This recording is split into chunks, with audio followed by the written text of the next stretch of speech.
V Wasif, ഇന്ന് ഇപ്പോൾ ശ്രീകുമാർ പറയുന്നത് പോലെ, നേരത്തെ രാഹുൽ മാങ്കൂട്ടത്തിൽ പറഞ്ഞതുപോലെ വ്യക്തിപരമായി ഒരു പരാതിയും ഒരു സ്റ്റേഷനിലും എത്തിയിട്ടില്ല. ഇവരാരും പരാതി ഉന്നയിച്ചിട്ടില്ല. ഇതൊരു ധാർമ്മികതയുടെ വിഷയമായി സമൂഹത്തിന് മുന്നിൽ നിൽക്കുന്നു. ഈ വിഷയം ഉന്നയിക്കപ്പെട്ട് 30 മണിക്കൂറിനുള്ളിൽ രാജി സമർപ്പിച്ചിരിക്കുകയാണ് യൂത്ത് കോൺഗ്രസിന്റെ അധ്യക്ഷൻ. ഇങ്ങനെ CPM ചെയ്തിട്ടുണ്ടോ? ഏതെങ്കിലും ഒരു നേതാവ് ചെയ്തിട്ടുണ്ടോ? മുകേഷ് ചെയ്തിട്ടുണ്ടോ? മുകേഷിനെതിരെ ആരോപണം ഉയർന്നപ്പോൾ മുകേഷിനെ സംരക്ഷിച്ചു പിടിച്ചു നിർത്താനല്ലേ ശ്രമിച്ചത്? പാർട്ടിക്കുള്ളിൽ ഒരു നേതാവിനെതിരെ ആരോപണം ഉണ്ടാവുമ്പോൾ തീവ്രത ഇത്ര എന്നളക്കാൻ വേണ്ടി പാർട്ടി അന്വേഷണ കമ്മീഷനെ വെച്ചതല്ലേ? തുടങ്ങിയ കാര്യങ്ങളാണ് ചർച്ച ചെയ്യപ്പെടുന്നത്. വി വസീഫ്, ആ അർത്ഥത്തിൽ യൂത്ത് കോൺഗ്രസിന്റെ അധ്യക്ഷ സ്ഥാനം രാജിവെച്ച രാഹുൽ മാങ്കൂട്ടത്തിലിന്റെ ധീരതയെ നമ്മൾ അഭിനന്ദിക്കേണ്ടതില്ലേ വി വസീഫ്? തീർച്ചയായിട്ടും ധീരതയെ നമ്മൾ അഭിനന്ദിക്കണം.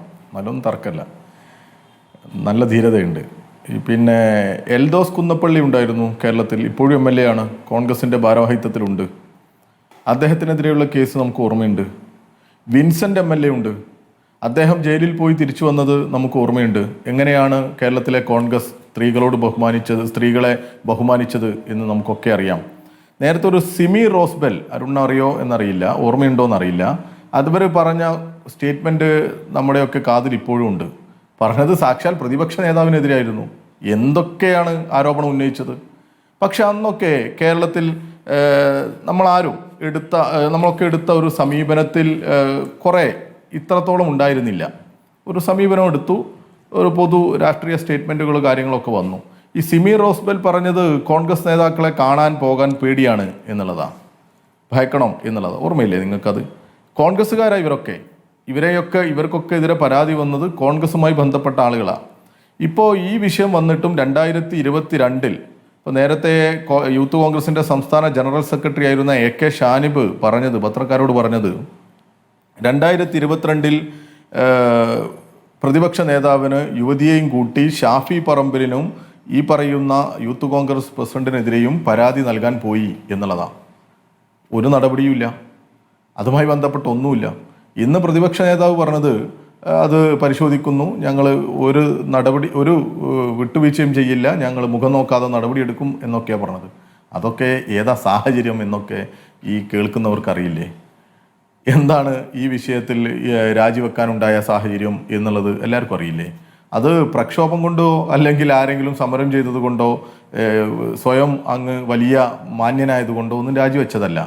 ആ രാജിവെച്ചതിന് ഉപോത്പലകമായ ഒരുപാട് ഘടകങ്ങളുണ്ട്. അതുകൊണ്ടാണ് രാജിവെച്ചത്. ഇന്ന് വന്ന ഈ ഓഡിയോ ക്ലിപ്പുകളൊക്കെ തൻ്റേതല്ല എന്ന് അങ്ങനെ പറയാൻ പറ്റുമോ? അങ്ങനെ പറഞ്ഞ് രക്ഷപ്പെടാൻ പറ്റുമോ? ഇല്ല. അപ്പോൾ ഇവിടെ യഥാർത്ഥത്തിൽ പ്രതിപക്ഷ നേതാവാണ്, അതോടൊപ്പം ഷാഫി പറമ്പിൽ MP ആണ്. ഇവർക്ക് കഴിഞ്ഞ നിയമസഭാ തെരഞ്ഞെടുപ്പിൻ്റെ ഈ പാലക്കാട് നിയമസഭാ തെരഞ്ഞെടുപ്പിൻ്റെ മുമ്പ് തന്നെ ഇതുമായി ബന്ധപ്പെട്ട എല്ലാ വിവരങ്ങളും ഉണ്ട് എന്ന് തന്നെയാണ് ഇന്ന് നേരത്തെ ഞാൻ സൂചിപ്പിച്ച AK ഷാനിബായാലും ഡോക്ടർ സരിന ആയാലും എല്ലാം പറയുന്നത്. അതുപോലെ തന്നെ ഈ റിനി ഇന്നലെ ഉന്നയിച്ച റിനി ആൻഡ് ജോർജ് ഒക്കെ ഇവർ സംസാരിച്ചപ്പോഴൊക്കെ നമുക്ക് ബോധ്യപ്പെടുന്നത്. ആ സാഹചര്യത്തിലും ഒരു താൽക്കാലിക കുറച്ച് കാലത്തേക്കുള്ള ഒരു MLA ഒരു വലിയ ഭൂമി ഉണ്ടാക്കാൻ പറ്റുന്ന സാഹചര്യം, അവിടെ അദ്ദേഹത്തിനെ നിർത്തണം എന്നൊക്കെ പറഞ്ഞ് അവിടെ സ്ഥാനാർത്ഥിയാക്കുന്നു, ജയിപ്പിച്ചെടുക്കുന്നു. എന്താണ് അതിൻ്റെ പിന്നിലുള്ള ഉദ്ദേശം എന്ന് നമുക്കറിയില്ല. ഏതായാലും ഇപ്പോൾ രാജിവെച്ചിട്ടുണ്ട്. അത് യൂത്ത് കോൺഗ്രസിൻ്റെ പ്രസിഡന്റ് സ്ഥാനത്ത് നിന്ന് മാത്രമാണ്, MLA സ്ഥാനത്ത് നിന്നല്ല എന്നുകൂടി ബോധ്യപ്പെടണം. മുകേഷിനെതിരെ പരാതി കൊടുത്ത ആളെക്കുറിച്ചും ആ പരാതിയുടെ സ്വാഭാവികമായിട്ടും ആളുകൾക്കുണ്ടാകുന്ന പരാതിയെക്കുറിച്ചൊക്കെയുള്ള ഒരു അവ്യക്തതയും ഒക്കെ ഉണ്ട്. അത് കോടതിയിൽ തന്നെ അതിനൊക്കെ നമുക്കൊരു വ്യക്തത വരുത്താൻ പറ്റും. ഇതിലിപ്പോൾ ഇന്ന് ഒരു കേസ് എടുത്തില്ലേ, കേസ് കൊടുത്തില്ലേ ബാലാവകാശ കമ്മീഷന് വേണ്ടിയിട്ട്, ബാലാവകാശ കമ്മീഷൻ ആക്ഷൻ എടുക്കണം എന്ന് പറഞ്ഞുകൊണ്ട് ഒരു പരാതി കൊടുക്കുന്ന സാഹചര്യം ഉണ്ടായി. ഒരു ജീവനെ നശിപ്പിച്ചു എന്നുള്ളതല്ലേ ആക്ഷേപം? ചെറിയ കാര്യമാണ്. അതൊരു ആരോപണം മാത്രമായി നിൽക്കുന്നതല്ലല്ലോ, അതിൻ്റെ തെളിവുകളല്ലേ പുറത്തു വന്നത്.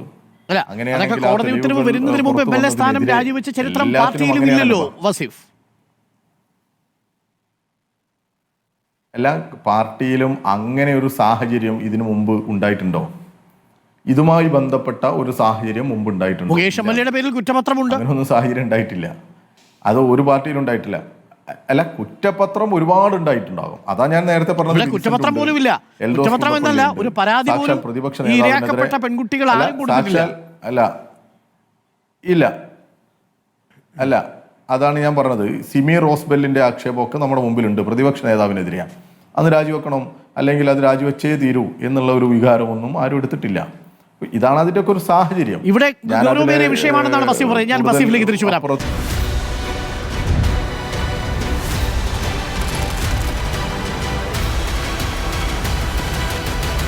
Debate with Dr. Arun Kumar.